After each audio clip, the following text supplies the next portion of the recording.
Hello, Mel. I just finished watching your presentation, and you did a really good job.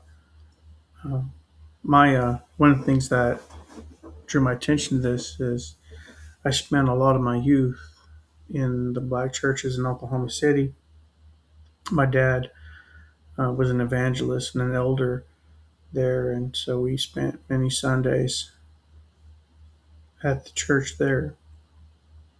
And I didn't know a lot of the information that you provided in your presentation. I wasn't aware of people using religion to, which I think that probably happens a lot more in a lot more places than we realize. People using religion to hurt others instead of help, and it's a really heartbreaking and incredible thing to think about, uncomfortable thing to think about. That instead of doing good, the opposite is done in God's name.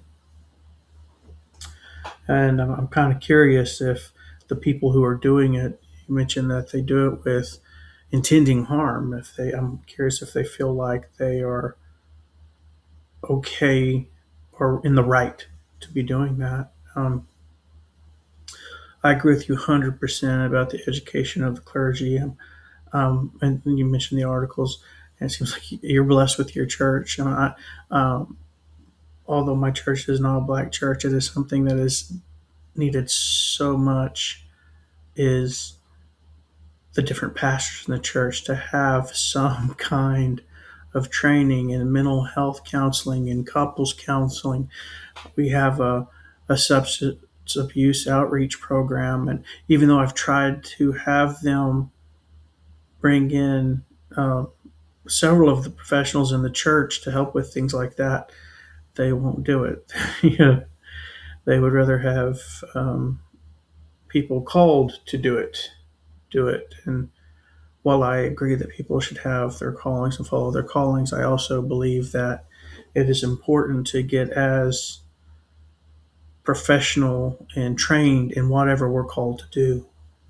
And it really bothers me that that's something my church seems to lack. And it seems something that your church does really good at. And, uh, and then the other part that really stood out to me was the stigma of mental health with black men and how they have to deal with things and pretend like nothing's going wrong. And I've my wife is Kenyan, and we're hoping to do a mental health clinic there. And I go over there and preach a couple times a year. And one of the pastors over there was my best man at our wedding. He's a really close friend. And I know that there is a really big stigma there too against mental health.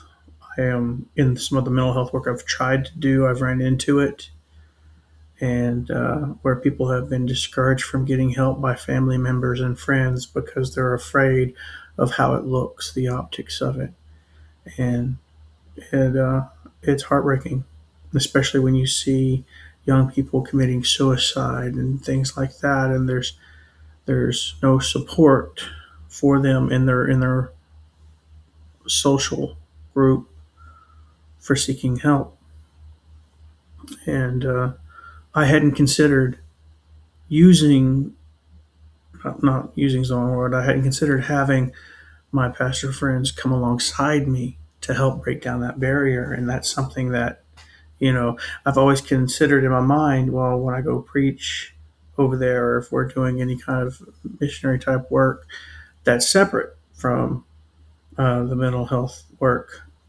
And even though, even considering it happens in the same place, even the same facilities, for some reason I always had segmented in my mind that this is ministry, this is mental health. And thanks to your article, I've kind of realized that they should probably be more connected or entwined, or at least I can use the resources in ministry to reach out to people who I couldn't reach out just being in mental health. But I thank you for your presentation. It really got me to thinking, and that is probably the most important thing any of us can do with these presentations. And again, thank you. I really enjoyed it, and God bless you.